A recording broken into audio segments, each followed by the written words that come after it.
menyampaikan banyak Pak yang protes, banyak yang protes. Come on, sudahlah. Banyak yang protes. Jujur, buka rekam jejaknya, rekam digitalnya. Tetapi dalam satunya kita cukupkan dulu ya. Enggak, biar aja.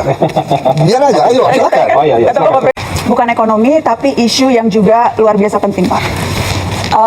Aktivis kontras Pak, bernama Andri Yun. Pernyataan Prabowo Subianto soal kasus sensitif ini langsung jadi sorotan publik.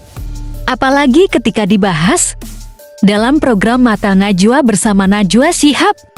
Suasana yang awalnya tenang berubah jadi debat yang cukup panas. Posisi Bapak, apakah setuju dengan penilaian itu Pak? Ya pastilah. Ini terorisme, ya kan? Tindakan biadab harus kita kejar, harus kita usut. Harus kita usut. Sampai ke bukan hanya pelaku lapangan, tapi apakah siapa yang nyuruh, siapa yang bayar? Termasuk apabila ternyata yang melakukan itu aparat negara Pak? Ya jelas dong.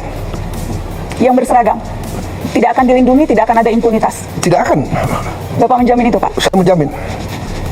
Tapi sebaliknya, kalau ini provokator yang bukan dari pemerintah, bukan dari aparat, jelas kita harus usut kok. Ya. Pola yang terjadi selama ini. Di awal pembahasan, terlihat bagaimana pertanyaan yang diajukan mulai mengarah ke isu yang cukup serius, yaitu dugaan serangan air keras terhadap aktivis dari Kontras. Nada pembicaraan pun mulai berubah. Tidak lagi sekadar diskusi biasa. Apakah Bapak bisa memahami ada kekhawatiran yang muncul bahwa ruang aman untuk bersuara menjadi semakin menyempit, Pak? Anda merasakan? Apakah dibandingkan dengan banyak negara, apa kita batasi nggak? Ada orang yang merasakan, coba lihat, kita batasi nggak? TikTok, fake news, hoax, kebohongan yang disiarkan tiap hari. Coba Anda lihat, coba bandingkan sama negara lain. Karena yang terjadi adalah dampaknya yang kita lihat Pak, mereka yang bersuara kritis. Iya, tapi kadang-kadang ada orang, Mbak Nana, kita ini bukan anak kecil, kita sudah hidup lama. Kadang-kadang kan ada peristiwa yang justru dibuat seolah, Anda ngerti ya? Itu namanya provokasi. Itu ada di buku, Mbak Nana. Di momen ini, perhatian publik langsung tertuju pada cara Prabowo menjawab, yang terlihat tegas dan langsung ke inti. Namun di sisi lain, Najwa tetap mencoba menggali lebih dalam dengan pertanyaan-pertanyaan yang cukup tajam. Inilah yang membuat suasana semakin intens dan penuh tekanan. Negara yang bermain dan sebagainya. Karena ya, saya ingin menjamin, saya ingin membangun Indonesia yang beradab, ya.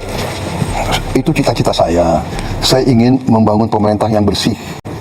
Saya ingin punya polisi yang bersih, jaksa yang bersih, intelijen yang bersih. Anda tahu, saya mau tanya sekali lagi ya, saya ini korban juga, tapi saya itu berpikir yang besar, concern rakyat, pangan, energi, benar nggak? Dengan perang, harga pangan bisa naik. Tapi saya mau tanya, ini bulan Ramadan, harga pangan terkendali atau tidak? You know, I think we are doing a good job. Ya, jadi percayalah, saya tidak akan mengizinkan hal-hal seperti itu terjadi. Itu yang ingin kami dengar, Pak. Iya, percayalah, saya dipilih oleh rakyat untuk membela rakyat. Tapi kita waspada. Saya minta diusut benar, ya. Justru sampai aktornya. Iya, sampai aktornya. Saya rasa pernyataan Pak Presiden sudah boleh soal yang itu. Ya. Dan berarti Bapak tadi bicara secara tegas, tidak boleh ada warga yang diintimidasi, yang diteror karena mengkritik pemerintah. Tidak boleh. Jaminan langsung dari Presiden Republik Indonesia. Kalau kita lihat dari sudut pandang netral, perdebatan ini bukan hanya soal jawaban, tapi juga soal bagaimana sebuah isu sensitif disampaikan di ruang publik. Gaya komunikasi keduanya menunjukkan karakter yang kuat. Satu tegas, satu kritis. Polri, banyak lembaga lain juga harus bekerja. Ya. Lembaga lain, penegak hukum juga yang keluar penegak hukum, ya kan? Apakah Bapak terbuka dengan ide membentuk tim independen untuk membackup ini, Pak? Kita bisa pertimbangkan. Masa independen ya? Independen. Ya, jangan semua LSM yang sudah a priori benci sama pemerintah, yang dapat uang dari luar negeri, ya kan? Ya kan? Kalau Anda mau bicara apa adanya, saya juga bicara apa adanya, ya kan? Tapi yang jelas malam ini kami sudah mendengarkan langsung statement dari Presiden. Presiden sangat begini, tegas. Saya ingin menegakkan hukum.